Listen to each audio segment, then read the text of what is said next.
प्रचार ने विशेष शून्यवादी पाश्चात्य स्थान ने। जय श्री कृष्ण चैतन्य प्रभु नित्यानंद श्री अद्वैत गदाधर शिवासादि गौर भक्तवृंद। हरे कृष्णा कृष्णा कृष्णा हरे हरे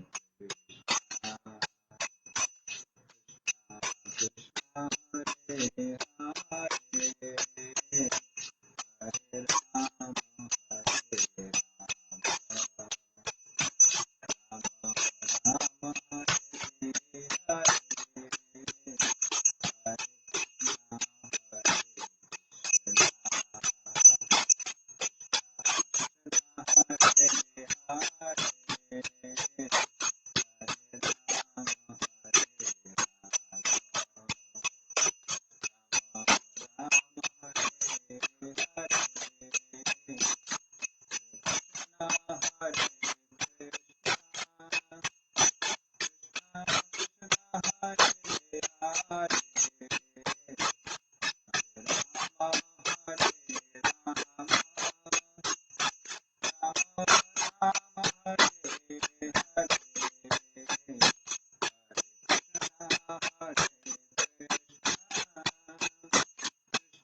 हरे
नमस्कृत्य नरं चैव नरोत्तमं देवीं सरस्वतीं व्यासं ततो जयमुदीरयेत् नष्टप्रायेषु भद्रेषु नित्यं भागवत सेवया भगवती उत्तमा श्लोके भक्तिर्भवति नैष्टिकी कृष्णाय वासुदेवाय देवकी नंदनाय च नंदगोपकुमाराय गोविंदाय नमो नमः।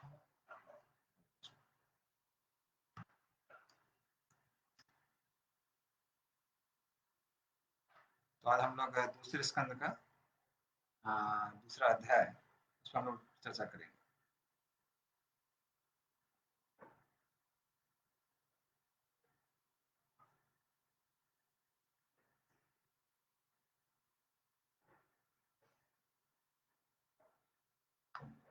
तो उसके पहले हम लोग मंगलाचरण कर लेते हैं।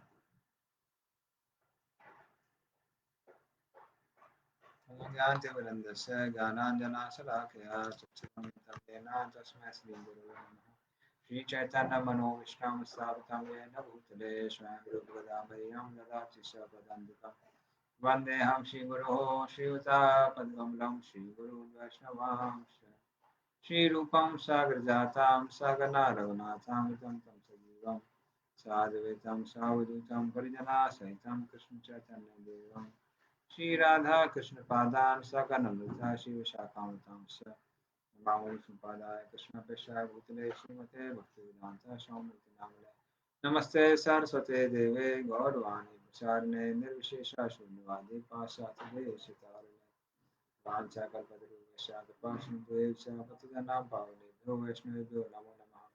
नमो महावदन्याय कृष्ण प्रेम प्रदायते कृष्णाय कृष्ण चैतन्य नाम्ने हे कृष्णा करुणा सिंधु दीनबंधु जगतपते गोपिका गोपिका कांचन राधा नमस्ते तप्त कांचन गौरांगी श्री वृंदावनेश्वरी सुभानुसुत देवी प्रणमामि हरिप्रिय नीलाधर निवासाय लगता परमात्मने बलभद्र सुभद्राभ्याम जगन्नाथाय ते नमः।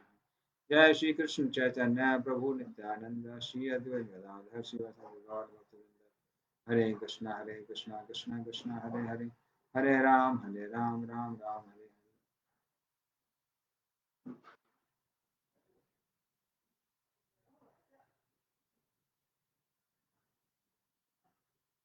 हरे कृष्ण।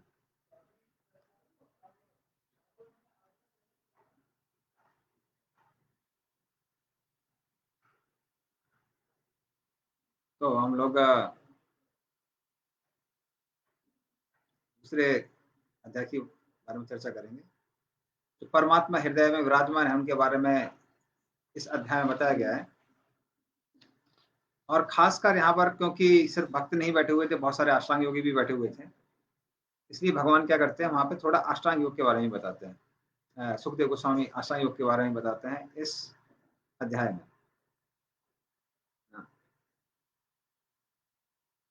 हम लोग चालू करते हैं।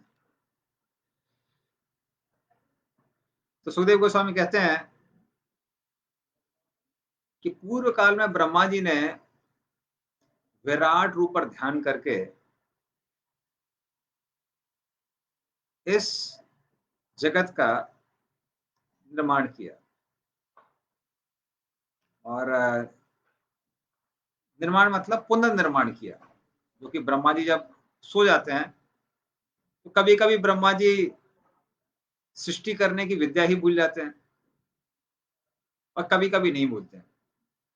पर ये ब्रह्मा जी की उस दिन की बात है जब वो नहीं भूले। तो जागने के बाद वो फिर क्या करते हैं, वो देखते हैं कि स्वर्ग लोक तक सारे के सारे जो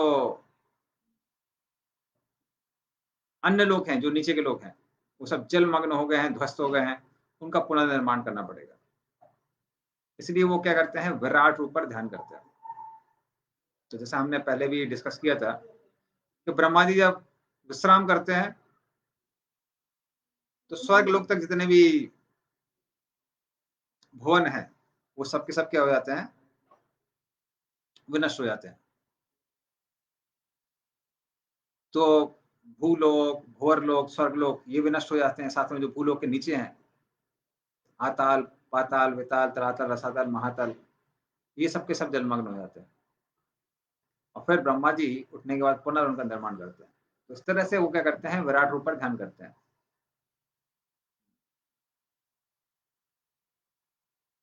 तो इसीलिए वो कहते हैं कि इसलिए स्वर्ग में जाने का लाभ ही क्या है, जब स्वर्ग भी कैसा हो जाता है, विनष्ट हो जाता है।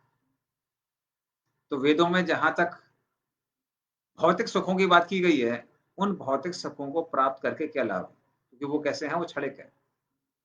वो ब्रह्मा जी के दिन के अंत में सब के सब कैसे हो जाते हैं, विनष्ट हो जाते हैं। तो सुखदेव गोस्वामी कहते हैं उनको प्राप्त करने से का कोई अभिप्राय नहीं है, कोई लाभ नहीं है। इसलिए व्यक्ति को क्या करना चाहिए, मात्र शरीर और आत्मा को साथ रखने के लिए जितना धन की आवश्यकता है, जितना परिश्रम की आवश्यकता है, उतना परिश्रम करना चाहिए। और फिर जो लोग योगी होते हैं, तो वो अष्टांग योग करने के लिए, ध्यान योग करने के लिए व्यक्ति की कैसी मानसिकता होनी चाहिए, वो सुखदेव गोस्वामी श्लोक नंबर 4 और श्लोक नंबर 5 में बताते हैं। क्योंकि अभी आप कहीं भी जाइए, सब जगह योगा सोसाइटी खुल गई हैं और लोगों को लगता है कि योग करके हम आध्यात्मिक विकास कर रहे हैं। किंतु इन दोनों श्लोकों से हम समझ सकते हैं कि व्यक्ति आध्यात्मिक विकास कर रहा है या नहीं कर रहा है। ये प्रमाणिक प्रणाली श्रीमद् भागवतम के दूसरे स्कंद के दूसरे अध्याय में यहाँ पे दी हुई है। तो उसके लिए क्या मानसिकता होनी चाहिए व्यक्ति की, वो श्लोक नंबर 4 और 5 में दी हुई है। सत्ताम चितो किम शपो प्रयासेर बाहो स्वसिद्धे हि उपबर्हिणे किम सत अंजलो किम पुरुधान पात्र्या विकवल्कलादो सति किम दुकूले सत्याम चितो किम छपिर प्रयास। तो इतना ज्यादा कसिपो प्रयास है। तो कसिपो का मतलब क्या है, बिस्तर। तो जब भगवान ने समतल जमीन दी हुई है, तो बिस्तर की आवश्यकता क्या है? व्यक्ति जमीन पे सो सकता है।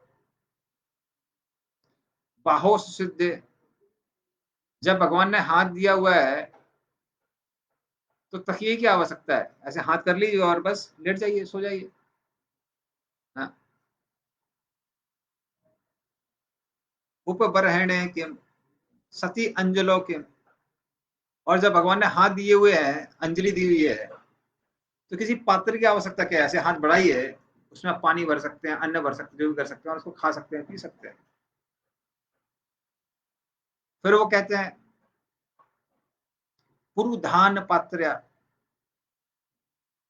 उसी तरह से परिधान अर्थात कपड़ों की क्या आवश्यकता है? जब पेड़ों की छाल उपलब्ध है, पेड़ों की छाल के द्वारा व्यक्ति अपने तन को ढक सकता है। हाँ। और अगर मान लीजिए आप पेड़ों की छाल नहीं भी पहन पा रहे हैं, तो बहुत सारे लोग हैं, वस्त्र मिलने के बाद वो अपने पुराने वस्त्र क्या करते हैं, रास्ते पे यूं ही फेंक देते हैं। तो व्यक्ति क्या कर सकता है, उसको धो के उसका प्रयोग कर सकता है। उन सब की आवश्यकता क्या है? फिर भोजन की चिंता करने की क्या आवश्यकता है, जब पेड़ अभी भी दान दे रहे हैं, किसका? फल का दान दे रहे हैं। तो आप वन में जाइए, बहुत सारे पेड़ हैं जो फल देते हैं, उनको खा के व्यक्ति जी सकता है। तो इतना ज्यादा अन्न उपजाने की आवश्यकता क्या है, मेहनत करने की आवश्यकता क्या है? पानी की इतनी व्यवस्था करने की आवश्यकता क्या है, जब नदियों में पानी है, सरोवरों में पानी है? एसी की आवश्यकता क्या है, जब पर्वतों में गुफाएं हैं? तो पर्वतों की जो गुफाएं होती हैं, वो प्राय गर्मी में ठंडी और सर्दी में गर्म रहती हैं। तो इसलिए एसी की भी आवश्यकता नहीं है। और अपने सुरक्षा की चिंता की आवश्यकता क्या है, जब सुरक्षा देने वाले भगवान हरि स्वयं मौजूद हैं। और उसी तरह से खासकर जो ब्राह्मण लोग होते हैं, वो दान दक्षिणा मांगते हैं। तो उनके लिए कहा गया है कि अरे भाई, अमीर लोगों की चमचागिरी करने की क्या आवश्यकता है, जब भगवान स्वयं भरण पोषण करने वाले हैं। तो जिस व्यक्ति के अंदर इतना वैराग्य है, जिसकी ऐसी मानसिकता है, वो व्यक्ति ही अष्टांग योग कर सकता है। अन्यथा हाँ, आप शरीर को स्वस्थ करने के लिए योग कर सकते हैं, किंतु आध्यात्मिक लाभ प्राप्त नहीं होगा। आध्यात्मिक लाभ प्राप्त करने के लिए एक वैराग्य की आवश्यकता है। तो वो सब जो अभी हमने बताया, जो वैरागी है इस तरह से वही इस अष्टांग योग की पद्धति का पालन कर सकता है। हाँ, अन्य लोग नहीं कर सकते। तो इस तरह से इस मानसिकता के साथ में व्यक्ति क्या करता है, पूर्ण रूप से भगवान पे निर्भर होके यहाँ-वहाँ वनों में विचरण करता है। और ऐसा व्यक्ति यहाँ-वहाँ वनों में विचरण करते हुए भगवान पे निर्भर होके हृदय में जो परमात्मा है, उनमें अपने ध्यान को लगाता है और इस तरह से मोक्ष की प्राप्ति करता है। तो ये सुखदेव गोस्वामी एक अष्टांग योगी के बारे में बताते हैं यहाँ पर। और फिर वो कहते हैं कि जो भौतिकवादी लोग हैं, वो मोक्ष के पथ का त्याग करके कर्म कांड को अंगीकार करते हैं। लेकिन जो आध्यात्मवादी होते हैं, वो इस कर्म कांड का आश्रय नहीं लेते हैं। तो इस तरह से वैरागी बन के ऐसे योगी वनों-वनों में विचरण करते हैं और हृदय में जो परमात्मा विद्यमान है, उन पर ध्यान करते हैं। वो उनके कौन है? धारणा आश्रय। मतलब आप जिसको अपने मन में धारण कर रहे हैं, वो आश्रय कौन है? वो परमात्मा है। अन्यथा बहुत सारे लोग हैं, वो क्या करते हैं? अलग-अलग चीज़ों पर ध्यान करते हैं। किंतु योगी कौन है? योगी वो है जो हृदय में परमात्मा है, उन पर ध्यान करता है। उससे आध्यात्मिक विकास होता है। क्योंकि अगर कोई व्यक्ति भौतिक वस्तुओं पे ध्यान करता है, तो भौतिक वस्तु पे ध्यान करने से काम उपजता है, कामनाएँ आती हैं हृदय में। ध्यायते विषय पुंसा संगसितु जायते संगात् संजायते कामः कामौ क्रोधो अभिजायते। तो भगवान कहते हैं कि अगर आपका ध्यान भौतिक वस्तुओं पर जा रहा है, अपने इंद्रियों सुख को प्राप्त करने के लिए, तो वैसा ध्यान क्या करेगा? हृदय में काम को उपजाएगा, भौतिक कामनाओं को बढ़ाएगा। लेकिन यदि भौतिक कामनाओं से मुक्ति प्राप्त करनी है, योग करना है, योग का अर्थात ही होता है भगवान से अपने आप को जोड़ना। तो जब तक आप भगवान पर ध्यान करेंगे नहीं, तो भगवान से अपने आप को जोड़ेंगे कैसे? इसीलिए वो जो भगवान है, उन पर क्या करना चाहिए? ध्यान करना चाहिए। तो 4 श्लोकों में फिर सुखदेव गोस्वामी जो हृदय में परमात्मा विराजमान है, उनके रूप सौंदर्य का वर्णन करते हैं कि जो एक योगी के धारणा आश्रय हैं भगवान विष्णु, उनका हृदय वो कैसे दिखाई पड़ते हैं। तो उसमें भगवान उसके बारे में बताते हैं सुखदेव गोस्वामी। तो कहते हैं भगवान कैसे दिखते हैं, भगवान का साइज क्या है, पहले साइज के बारे में बताते हैं। तो कहते हैं भगवान 8 इंच के हैं, मतलब अंगुष्ठ मात्र अम्लम। तो ये भी पहले इसका जो हमने पढ़ा था, तो लगभग 8 इंच, मतलब हमारे जो अंगूठा है उसके साइज के हैं परमात्मा, जो हमारे हृदय में विद्यमान है, जो विराजित रहते हैं। और क्या होता है, वो हाथ में उनके 4 हाथ है, कंज रथांग शंख गदा। और उसमें वो क्या करते हैं, कंज अर्थात कमल, रथांग का मतलब है सुदर्शन, हाँ, शंख और गदा। शंख चक्र गदा पद्म इन सबको धारण करते हैं अपने 4 हाथों में वो परमात्मा। मुखमंडल उनका हमेशा प्रसन्न रहता है,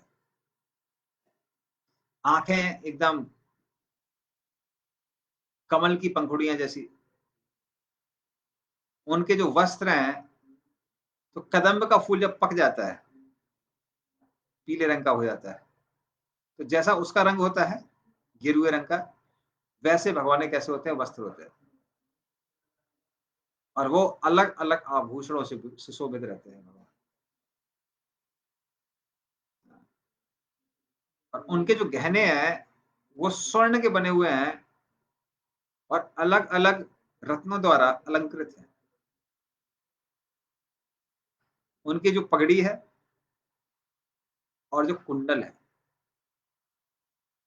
पगड़ी मतलब मुकुट पहनते हैं भगवान, जो उनका मुकुट और कुंडल है वो एकदम देदीप्यमान है, उनसे प्रकाश आता रहता है। और उनके जो चरण कमल हैं उनको वो योगियों के हृदय में रखते हैं।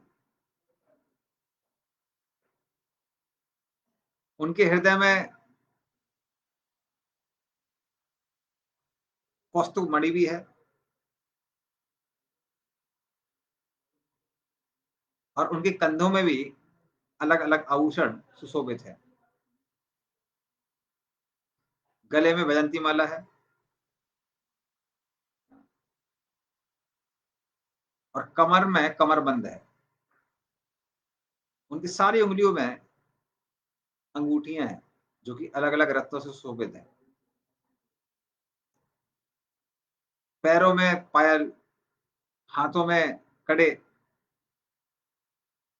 अलग-अलग सुगंधित तीरों से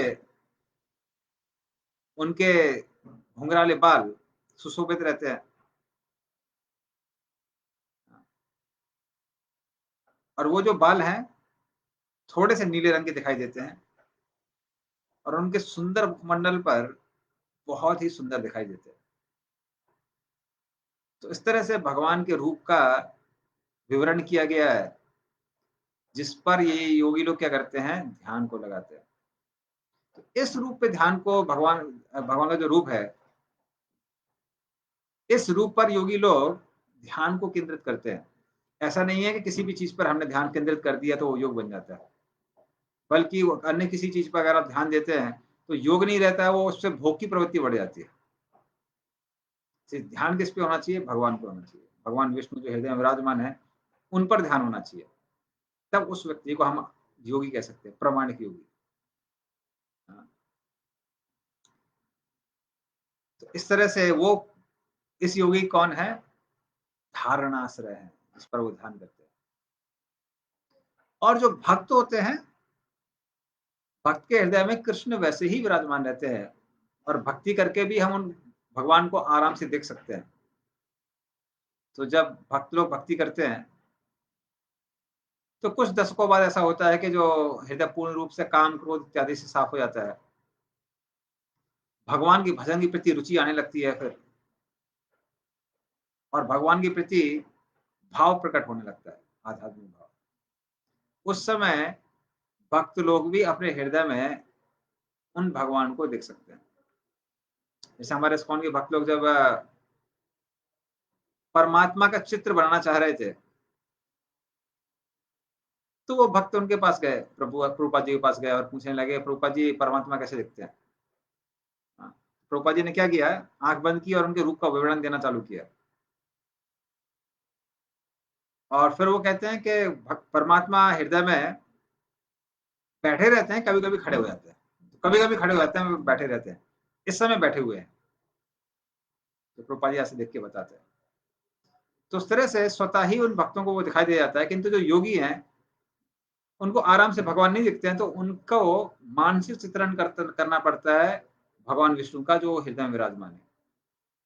और इस तरह से उस पर वो क्या करते हैं, उस धारणाश्रय पर ध्यान करना प्रारंभ करते हैं। पर इन पर हम ध्यान कब कर सकते हैं? जब हृदय से पूर्ण रूप से भौतिक काम, क्रोध, लोभ ये सब समाप्त हो गए। यदि व्यक्ति के हृदय से काम, क्रोध, लोभ समाप्त नहीं हुआ है और वो ध्यान करने का प्रयास करता है, तो ध्यान परमात्मा पर नहीं जाता है, अन्य विषयों पे जाता है। इसलिए यम, नियम, आसन, प्राणायाम, प्रत्याहार करके जब व्यक्ति का हृदय पूर्ण रूप से शुद्ध हो जाता है, काम, क्रोध से मुक्त हो जाता है, तब व्यक्ति ध्यान करने के लायक बचता है। अन्यथा बार-बार मलिन मन काम, क्रोध के ऊपर उड़ जाता है।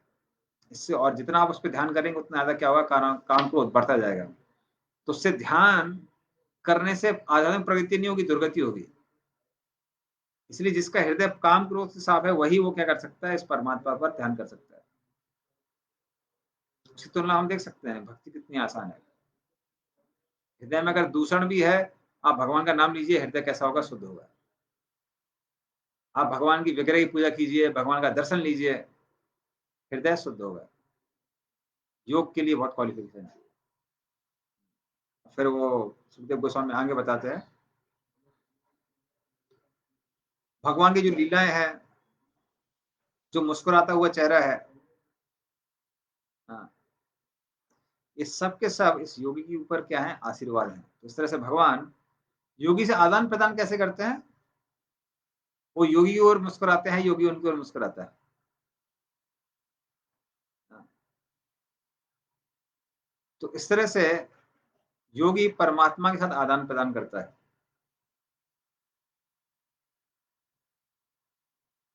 इसीलिए साक्षात्कार के अलग-अलग स्टेज बताई गई है। तो सबसे जो पहला साक्षात्कार होता है, किसी भी आध्यात्मवादी का जो आध्यात्मिक पथ पर अग्रसर है, वो होता है कि उसको जब समझ में आ जाता है कि हम शरीर नहीं हैं, हम आत्मा हैं। हम इस शरीर के अंदर हैं, हम शरीर नहीं हैं। उससे उन्नत वो व्यक्ति है जो कि एक योगी है, जो कि हृदय में विराजित परमात्मा को देख सकता है। तो परमात्मा उसमें की ओर मुस्कुराते हैं, वो परमात्मा की ओर मुस्कुराता है। लेकिन सबसे उन्नत है शुद्ध भक्त, जिसको भगवान के साथ अपना रिश्ता पता चल गया है। वो भगवान के साथ खा सकता है, खेल सकता है, नाच सकता है, सब हर तरह का आदान-प्रदान कर सकता है। उस व्यक्ति को सबसे उन्नत कहा जाता है आध्यात्मिक मार्ग में। और इस योगी को क्या करना चाहिए? तो पहले तो भगवान का जो पूर्ण रूप है, उस पर ध्यान करना चाहिए, जिसको कहते हैं धारणा। फिर एक-एक करके भगवान के चरणों से ऊपर की ओर ध्यान करना चाहिए। भगवान के चरण कमल हो गए, त्रिउढ़ी, घुटने, जांघ, कमर, नाभि, उनका जो सीना है और उनके हाथ हैं, फिर उनका गला, फिर मुखमंडल। इस तरह से जब योगी एक-एक करके भगवान के अलग-अलग अंगों पर ध्यान करता है, उसको ध्यान कहा जाता है।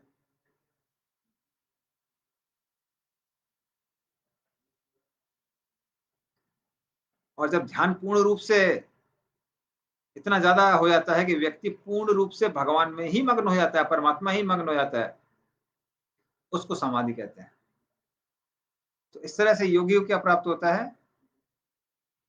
योगी अपने चरम लक्ष्य को प्राप्त कर सकता है।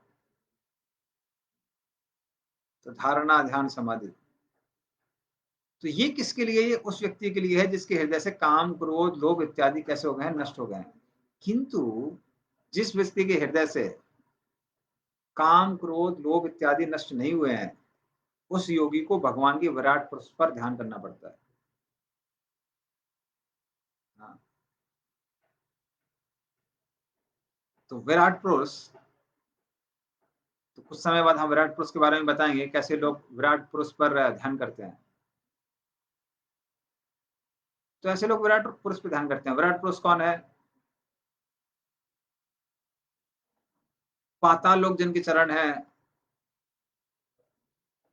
सुतल आदि उनके घुटने हैं, जांघें हैं। भूलोक जो हमारा लोक है, वो भगवान की कमर है। भूर लोक उनकी नाभि है। और ऐसे करते-करते सत्यलोक को उनका मुखमंडल है। तो इस पूरे ब्रह्मांड पे जो व्यक्ति ध्यान करता है, ये एक तरह का विराट रूप है। ऐसे बहुत सारे विराट रूप होते हैं, जिस पर योगी लोग ध्यान कर सकते हैं। एक और विराट रूप है जिसमें भगवान की हड्डियों की तुलना की गई है पहाड़ों से। नदियाँ उनकी नाड़ियाँ हैं, पेड़-पौधे उनके शरीर के रोम हैं, बाल हैं, शरीर में जो बाल होते हैं, रोम होते हैं। तो इस तरह से उस पे भी वो लोग ध्यान करते हैं कई बार। फिर कई बार रात को बैठ के वो जब आकाश में देखते हैं अलग-अलग सितारों को, उसको शिशुमार कहते हैं। उस पे वो लोग कई बार ध्यान करते हैं। तो इस तरह से उन सब पे ध्यान करके विराट रूप पर ध्यान करके योगी क्या करना होता है? अपने हृदय को शुद्ध करना होता है। तो वो कई सालों तक करना पड़ता है।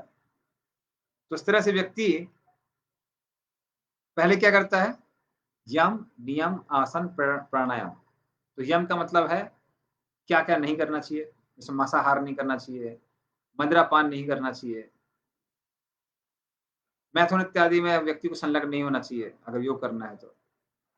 हाँ, तो ये सब छोड़ना पड़ता है। फिर नियम, नियम मतलब क्या-क्या चीज़ नियम पूर्वक करनी चाहिए। तो सुबह-सुबह ब्रह्म मुहूर्त में उठना, सुबह-सुबह ठंडे पानी से स्नान करना, संध्या वंदन इत्यादि करना, ये सब नियम कहलाते हैं। आसन, तो जो भी अलग-अलग तरह के आसन होते हैं। हाँ, तो वो व्यक्ति करता है, वज्रासन ये वो जो भी आसन होते हैं। उससे क्या होता है, उससे शरीर आपका स्वस्थ बनता है, स्ट्रॉन्ग बनता है।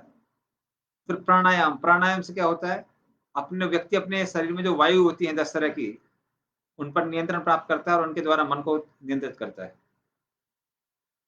और ये सब करने के बाद में व्यक्ति को वैरागी बनना पड़ता है। जैसे हमने पहले के श्लोकों में बताया कि व्यक्ति अपने खाने की चिंता नहीं करता है क्योंकि पेड़ खाना दे रहे हैं, भोजन दे रहे हैं। पानी की चिंता नहीं करता है क्योंकि नदियाँ पानी दे रही हैं। सोने के स्थान की चिंता नहीं करता है क्योंकि समतल ज़मीन जहाँ पड़ी है वहाँ पे सो सकता है। व्यक्ति को तकिए की आवश्यकता है क्योंकि हाथ को तकिया बना लेता है। तो इस तरह से जो ऐसा वैराग्य उत्पन्न करता है व्यक्ति, ऐसे व्यक्ति ऐसा व्यक्ति क्या करता है, प्रत्याहार की विधि उसको अपनाता है। और वो अपनाने के बाद में व्यक्ति जिस स्तर पे आता है उसको बोलते हैं लब्धोपशांति।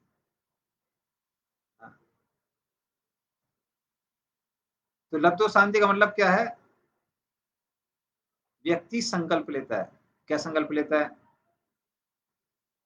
कि हे मन, अब मैं भौतिक विषयों में अपने मन को नहीं लगाऊंगा, अभी तुमको नहीं लगाऊंगा, क्योंकि अब मुझे भौतिक भोग की आवश्यकता नहीं है।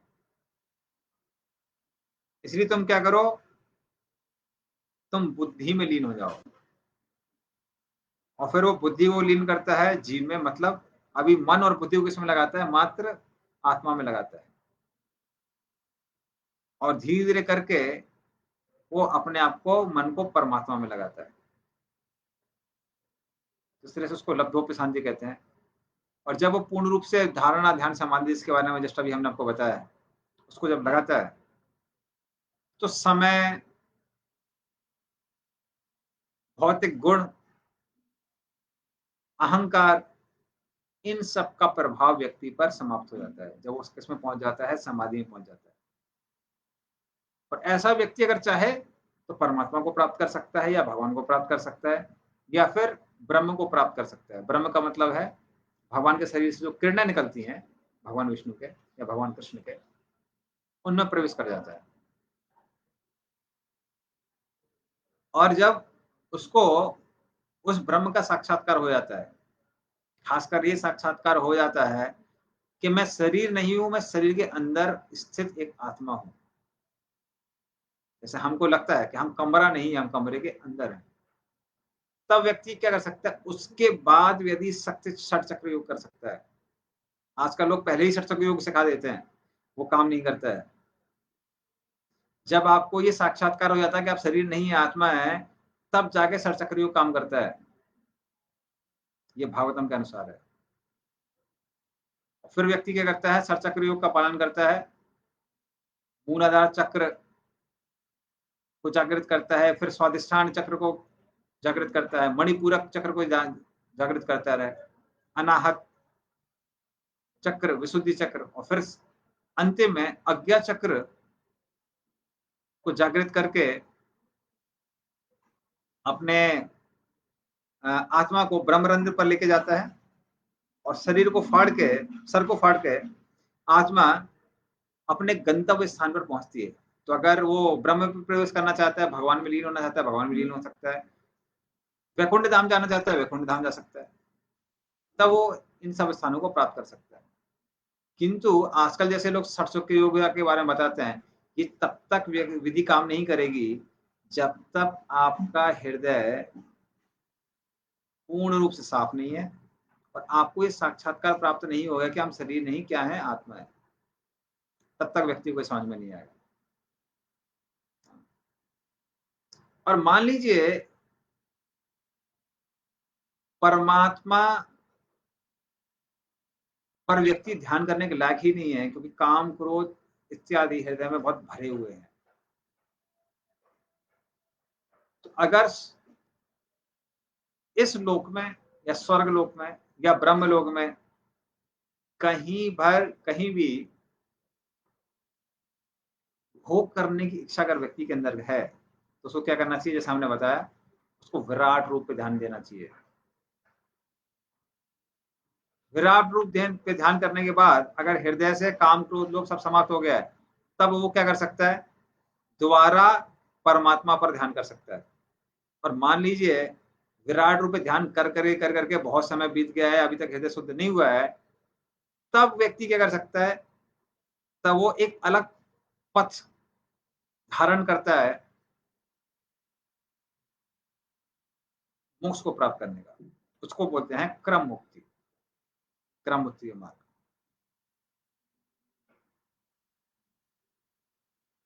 तो ये लोग ऐसा नहीं है कि साधारण जो मनुष्य होते हैं उनके जैसे उनके अंदर काम, क्रोध की भावना होती है, किंतु फिर भी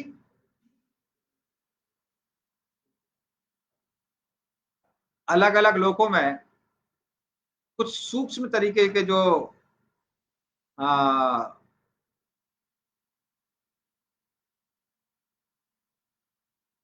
भौतिक सुख हैं, उनको प्राप्त करने की इच्छा व्यक्ति के हृदय में होती है। तो ऐसे लोगों के पास में विद्या, तप, योग, ज्ञान इत्यादि ये सब होता है,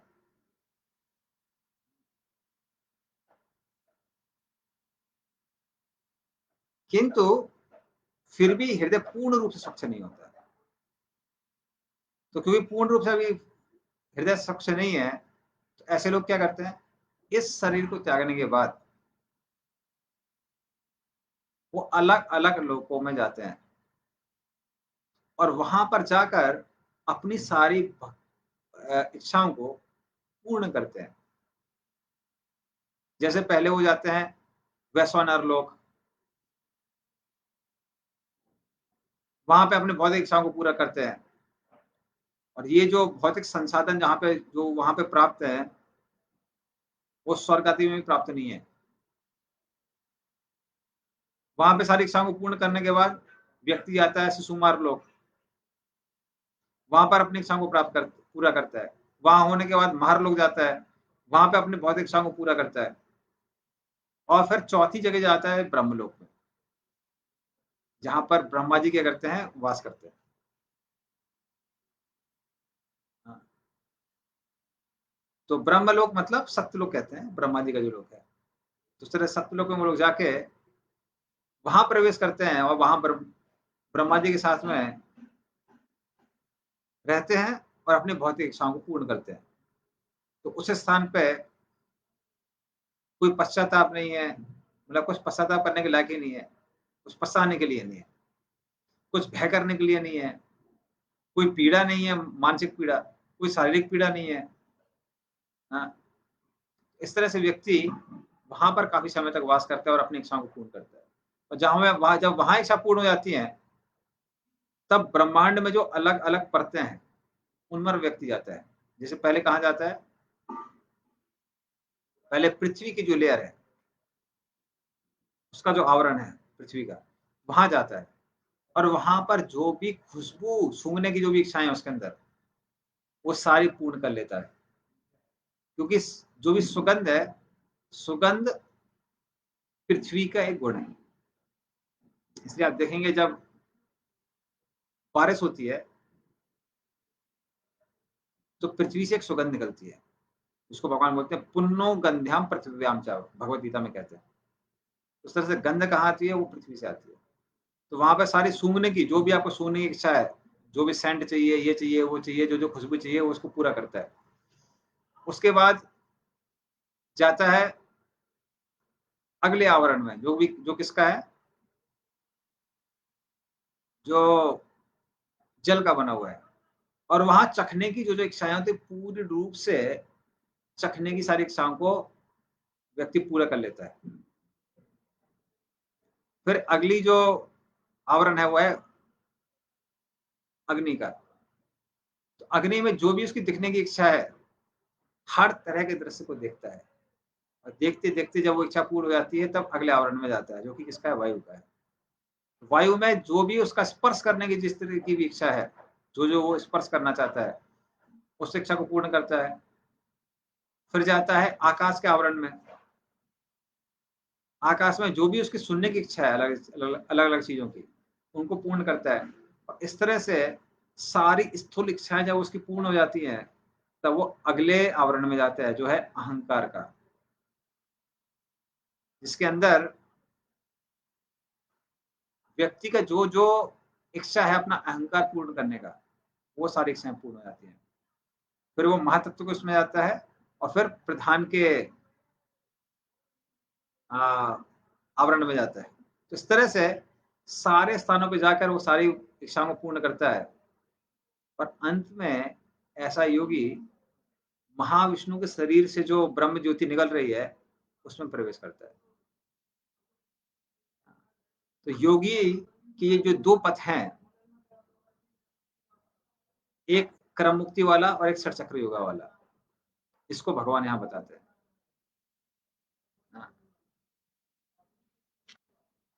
तो ये दो पथ अगर हम आपको समराइज करेंगे, तो ये दो पथ कैसे कैसे थे। तो पहले व्यक्ति क्या क्या नहीं करना चाहिए, यम, क्या क्या करना चाहिए, नियम, उसका पालन करता है। उसके बाद आसन के द्वारा शरीर को स्वस्थ बनाता है, प्राणायाम के द्वारा मन को स्थिर करता है। फिर प्रत्याहार में व्यक्ति क्या करता है, घर छोड़ के वैराग्य ले लेता है, किसी भौतिक वस्तु पर निर्भर नहीं करता है, मात्र ईश्वर पर निर्भर करता है और उनके द्वारा दी गई चीजों पर निर्भर करता है। और वो करने के बाद में ये योगी लोग क्या करते हैं, अगर उनके हृदय में कोई भौतिक कलमश नहीं है, काम क्रोध इत्यादि नहीं है, तो हृदय में स्थित परमात्मा पर ध्यान करते हैं, ये पहला पथ है। उसके बाद परमात्मा पर ही धारणा ध्यान समाधि लगाते हैं, और उसके बाद षट चक्र योगा करके अपने गंतव्य स्थान पर पहुंचते हैं। वो ब्रह्म ज्योति भी हो सकता है, वैकुंठ धाम भी हो सकता है। और जो दूसरे तरह के योगी होते हैं, जिनका हृदय अभी भी काम क्रोध लोभ से भरा हुआ है, वो विराट रूप पे ध्यान करते हैं। हृदय शुद्ध हो गया तो परमात्मा भी फिर से ध्यान करते हैं और पहले पथ को अपना लेते हैं। अगर नहीं शुद्ध हो रहा है तो वो क्या करते हैं, क्रम मुक्ति के मार्ग को अपनाते हैं, अलग अलग स्थानों पर जाकर अपने भौतिक इच्छाओं को पूर्ण करते हैं, और उसके बाद में महाविष्णु के शरीर से जो किरणें निकल रही हैं उनमें प्रवेश करते हैं। तो आप सुन के ही समझ सकते हैं कि कितने लाखों करोड़ों साल कभी कभी लग जाते हैं इस योगी को अपने गंतव्य स्थान को प्राप्त करने के लिए। किंतु उसकी अपेक्षा में, उसकी तुलना में भक्ति मार्ग कितना सरल है, वो बाद में सुखदेव गोस्वामी यहाँ बताते हैं। जब तक वो ये बताते हैं तो वहां पर बैठे सारे के सारे अष्टांग योगी बड़े प्रसन्न हो जाते हैं कि ठीक है, हमारे पद के बारे में बताया है। ठीक, उसकी तुलना फिर वो किससे करते हैं, उसकी तुलना भी भक्ति से करते हैं सुखदेव गोस्वामी। और फिर वो कहते हैं, नहीं ये तो अन्य शिवा पंथा विसता समृता देवा वासुदेव भगवती भक्ति योगो यतो भवेत। हाँ, नहीं तो अन्य सेवा पंथा, इसीलिए किसी भी आध्यात्मवादी के लिए इस भक्ति पथ से उचित जो मार्ग है वो नहीं है। किसकी भक्ति, अन्य किसी की भक्ति नहीं, वासुदेव भगवती, जो भगवान वासुदेव हैं, जो भगवान कृष्ण है, उनकी भक्ति। तो भक्ति योग ये तो भवेत, उनकी भक्ति करने से क्या होता है, इस संसार के सारे दुखों का नाश हो जाता है। और क्या प्राप्त होता है, उन भगवान के प्रति प्रेम प्राप्त होता है। और यदि भगवान से प्रेम प्राप्त हो जाता है, भगवान उसी प्रेम का आस्वादन करने के लिए व्यक्ति के सामने प्रकट होते हैं और फिर अपने धाम गोलोक वृंदावन वापस लेके जाते हैं। तो इस तरह से वो कहते हैं, भली कर्मयोग है, कर्मयोग को वो पहले रिजेक्ट कर चुके हैं, जैसे हमने चैप्टर की शुरुआत में बताया। या फिर ज्ञान योग है, उसकी अपेक्षा में अष्टांग योग ज़्यादा बेहतर है। लेकिन ये तीनों के तीनों योग, इन सबसे श्रेष्ठ कौन है वो बता रहे हैं, भक्ति मार्ग है, जिसके द्वारा व्यक्ति भगवान वासुदेव को प्राप्त कर सकता है। और सुखदेव गोस्वामी कहते हैं ये सब मात्र मेरा कथन नहीं है, ये किसका कथन है, जो इस पूरे ब्रह्मांड के निर्माता है भगवान ब्रह्मा, ब्रह्मा जी, उनका भी यही कथन है। तो वो उसके बारे में बताते हैं, भगवान ब्रह्म कार्ष्णेयाच्रित अन्वीक्ष्य मनीषया तत् अद्यवस्यत कूटस्थो रतिर आत्मन यतो भवेत्। तो कहते हैं कि ब्रह्मा जी ने 3 बार पूरे पूरे वेदों का अध्ययन किया। तीर अनवीक्ष मनीषया, 3 बार, तीर तीर मतलब 3 बार। तो 3 बार सारे वेदों को पढ़ा, उसके बाद में क्या बोला, नहीं, यद्यद्वसत कुटोस्था रतिर आत्मन यतो भवेत्। तो भगवान की प्रति जो 5 तरह की रतियां होती हैं, एक शांत रति, एक दास के रूप में जैसे हनुमान जी करते हैं, या फिर एक मित्र के रूप में जैसे अर्जुन, सुदामा, श्रीदामा इत्यादि करते हैं, या फिर जो नंद बाबा और यशोदा मैया जिनका वात्सल्य भाव है, या गोपियों का जो माधुर्य भाव है। इन 5 रतियों में से किसी रति के द्वारा भगवान को प्रेम करना, इससे बेहतर पथ कुछ नहीं है, ये जीवन का लक्ष्य है। ये कौन बोल रहा है, ये ब्रह्मा जी बोल रहे हैं। तो उस तरह से ब्रह्मा जी ने बताया कि योग, ध्यान इत्यादि ये जीवन का लक्ष्य नहीं है। जीवन का लक्ष्य क्या है, भगवान वासुदेव के चरणों में रति प्राप्त करना, ये जीवन का लक्ष्य है। तो इस तरह से बुद्धि के द्वारा भले ही व्यक्ति आत्मा और परमात्मा को थोड़ा सा समझ सकता है। आत्मा को कैसे बुद्धि समझ सकता है व्यक्ति, जैसे जब कोई गुजर जाता है तो लोग बोलते हैं वो गुजर गए। अरे शरीर वहीं रखा हुआ है, गुजर कौन गया।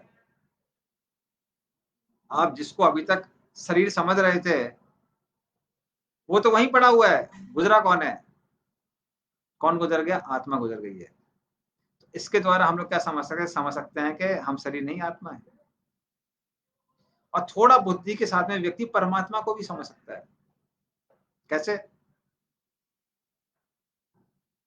पंखे का निर्माण किसी ने किया है, अलमारी का निर्माण किसी ने किया है, घर का निर्माण किसी ने किया है, रोडों का निर्माण किसी ने किया है। एक सुई भी हम जब देखते हैं तो सोचते हैं किसी ना किसी ने उसका निर्माण जरूर किया होगा। जब इन चीजों के लिए किसी निर्माता की आवश्यकता है, तो क्या इस संसार में एक बीज जिसमें से इतना बड़ा पेड़ निकल आता है, उस पेड़ का कोई निर्माण निर्माण करने वाला नहीं है। माता के गर्भ में पिता एक बीज छोड़ते हैं और एक शिशु का निर्माण हो जाता है, जिसके ऊपर लोग हजारों लाखों पीएचडी कर चुके हैं और करते रहेंगे। इतना कॉम्प्लेक्स है ये शरीर। जी, डॉक्टर लोगों को भी चिंता हो जाती है, समझ में नहीं आता है कौन सी चीज कैसे काम कर रही है। इतने सालों से, एटलीस्ट 1 साल तो हो गया है जब लोग प्रयास कर रहे हैं इस कोरोना को समझने के लिए, उसकी वैक्सीन निकालने के लिए, इतना टाइम जा रहा है। तो इस तरह से शरीर को समझना इतना मुश्किल है, क्या उसके निर्माता का आवश्यकता नहीं है। थोड़ा सा जो अगर व्यक्ति बुद्धि का इस्तेमाल करेगा तो उसको समझ में आ जाएगा कि आत्मा है और परमात्मा है, किंतु उनके द्वारा भी भगवान के रिश्ता नहीं बना सकते हैं। बुद्धि के द्वारा भगवान के साथ रिश्ता बनाने के लिए क्या करना पड़ता है, भक्ति करनी पड़ती है। उसके बारे में सुखदेव गोस्वामी अगले श्लोक में कहते हैं, तस्मात् सर्वात्मना राजन हरि सर्वत्र सर्वदा श्रोतव्या कीर्तितव्यश्च स्मर्तव्यो भगवान निर्नाम। तो कहते हैं इसीलिए हे राजन, हे राजा परीक्षित, सर्वात्मना, वो भगवान जो सबकी आत्मा है, वो भगवान कौन है, भगवान हरि। उनका सर्वत्र हर स्थान पर आप जहां भी जा रहे हैं, और सर्वदा हर समय हर स्थान पे क्या करना चाहिए, श्रोतव्या, उनके बारे में सुनना चाहिए, जैसे आप लोग अभी सुन रहे हैं। कीर्तितव्य, सुनने के बाद क्या करना चाहिए, उनके नाम का कीर्तन करना चाहिए, उनके गुणों का कीर्तन करना चाहिए, उनके बारे में और लोगों को बताना चाहिए।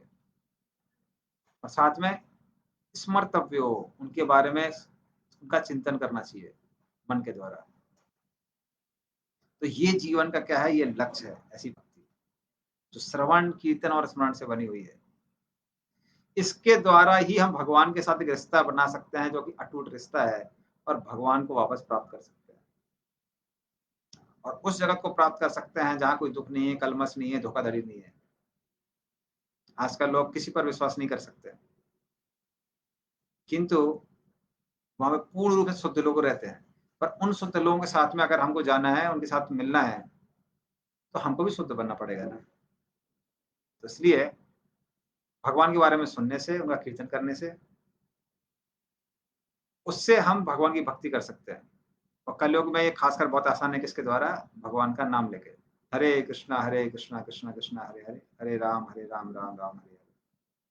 तो इस तरह से जब हम भगवान का नाम जप करते हैं, तो कीर्तन करते हैं मुंह से, कान से श्रवण करते हैं। और जब भगवान का श्रवण कीर्तन करते रहेंगे, तभी तो भगवान का ध्यान होगा ना। तो श्रवण कीर्तन स्मरण, ये हरे कृष्ण महामंत्र के अंदर है। और फिर गीता पढ़ सकते हैं, भागवत पढ़ सकते हैं, उसके बारे में सुन सकते हैं। तो ऐसी जो भक्ति है, उसके द्वारा वो जो साधना भक्ति है, उससे हम लोग क्या कर सकते हैं? भगवान को प्राप्त कर सकते हैं। और उससे लाभ क्या होगा, वो इस अध्याय के आखिरी श्लोक में बताते हैं। तो ये जो आखिरी श्लोक है, बहुत मधुर श्लोक है। पिबन्ति ये भागवतात्मना सताम् कथामृतं श्रवणपुटेषु संवृतम् पुनञ्जिते विषय विदूषिताशयम् व्रजन्ति तच्चरण सरोरुहान्तिकम्। तो क्या कहते? पिबन्ति ये भागवता आत्मना सताम्। तो जो भगवान के भक्त हैं, वो क्या करते हैं? पीते हैं। क्या पीते हैं? कथामृतम। भगवान कृष्ण की जो कथा है, उसको पीते हैं। किसके द्वारा पीते हैं? श्रवण पुटेषु संवृतम। कान के जो ये छेद हैं, उनके द्वारा भगवान की हरे की कथा को पीते हैं। उससे लाभ क्या होता है? उससे दो लाभ होते हैं। पहला, पुनन्ति ते विषय विदूषित आशयम। तो विदूषित आशा के कारण हम इस संसार में परेशान हैं। परेशान इसलिए नहीं है कि दूसरा हमको परेशान कर रहा है। परेशान क्यों है? हमारी स्वयं की आशाएं कैसी हैं? दूषित है। हम गलत चीज की आशा कर रहे हैं। हम आशा कर रहे हैं इस संसार के लोग और ये इंद्रियां हमको सुख देंगे। ये क्या है? ये गलत आशा है। ना ही ये इंद्रियां पूर्ण रूप से तृप्त हुई हैं। हजारों लाखों जन्मों से हम इंद्रियों को तृप्त करने का प्रयास करते आए हैं, आज तक सफल नहीं हुए, तो आगे कैसे सफल होंगे? और ना ही इस संसार के लोग हमको पूर्ण रूप से तृप्त कर सकते हैं। हाँ, तो ये जो है विदूषित आशा, इसके कारण इस संसार में व्यक्ति परेशान है। लोग सोचते हैं कि ये व्यक्ति मुझे सुख देगा, वो व्यक्ति सुख देगा। अगर आशा नहीं करता तो दुख नहीं होता। उसको वो आशा हो जाती है कि ये व्यक्ति सुख देगा, इसलिए तो दुख होता है ना। क्योंकि वो क्या होता है, वो आशा पूरी नहीं होती है। ये जो आशाएं हैं, इन आशाओं से व्यक्ति को क्या होती है? मुक्ति मिलती है। उसको समझ में आता है मात्र एक ही व्यक्ति को मैं प्रसन्न कर सकता हूँ, और जो मुझे प्रसन्न कर सकता है वो कौन है? वो कृष्ण है। कृष्ण बड़े आराम से प्रसन्न हो जाते हैं। पत्रम पुष्पम फलम तोयम। तुलसी का पत्ता दे दीजिए, भगवान प्रसन्न हो जाते हैं। गरीब से गरीब व्यक्ति तुलसी के पौधे को उगा सकता है और उसका पत्ता भगवान को दे सकता है। संसार में कौन सा व्यक्ति है मात्र पत्ता दीजिए प्रसन्न हो जाएगा? नहीं होता है। भगवान कहते हैं कुछ नहीं तो कम से कम पानी तो दे ही सकते हो ना। पत्रम पुष्पम फलम तोयम, पानी दे दो, उससे भगवान संतुष्ट हो जाते हैं, अगर भक्ति भाव के साथ दिया गया है तो। और भगवान ही पूर्ण रूप से हमको प्रसन्न कर सकते हैं, संतुष्ट कर सकते हैं। अन्यथा ना ही हम इस संसार के लोगों को संतुष्ट कर सकते हैं, और ना ही संसार के लोग हमको संतुष्ट कर सकते हैं। इस तरह से जो दूषित आशा है हमारे हृदय में, काम क्रोध लोभ इत्यादि की अलग अलग गलत आशाएं हैं हमारे हृदय में, कि वो लोग हमको संतुष्ट करेंगे और हम लोगों को संतुष्ट करेंगे, इनसे मुक्ति मिलती है। प्रभुपाद जी लिखते हैं polluted AIIMS of life. English में जो उसका ट्रांसलेशन गलत लक्ष्य होते हैं लोगों के, इसका शोषण करके उसका शोषण करके हम लोग प्रसन्न रहेंगे, उनसे मुक्ति मिलती है। और फिर अंत में क्या होता है, व्रजंती तत्सरल सरोरुहंतिकम, सरोरु का मतलब होता है कमल। तो भगवान के जो चरण कमल हैं उनके पास जाने का मौका मिलता है व्यक्ति को। तो कृष्ण के चरण कमलों की प्राप्ति करने का मौका व्यक्ति को मिलता है। किससे? मात्र भगवान के बारे में श्रवण करने से, भगवान का कीर्तन करने से और भगवान का स्मरण करने से। तो इस तरह से अष्टांग योग के बारे में बताने के बाद अभी वो क्या करते हैं, अभी सुखदेव गोस्वामी भक्ति मार्ग के बारे में बताते हैं कि भक्ति मार्ग कितना आसान है और क्या क्या उससे लाभ है। तो इस तरह से इसलिए हमारा आप सबसे आग्रह है कि आप लोग क्या कीजिए, गीता भागवत के बारे में पढ़िए, सुनिए और भगवान का ये नाम लीजिए, हरे कृष्णा कृष्णा कृष्णा हरे हरे, हरे राम राम राम। इस तरह से इस जीवन के दुखों से मुक्ति प्राप्त कीजिए और भगवान के धाम वापस जाइए। श्रील प्रभुपाद की जय। गंधराज श्रीमद् भागवतम की जय।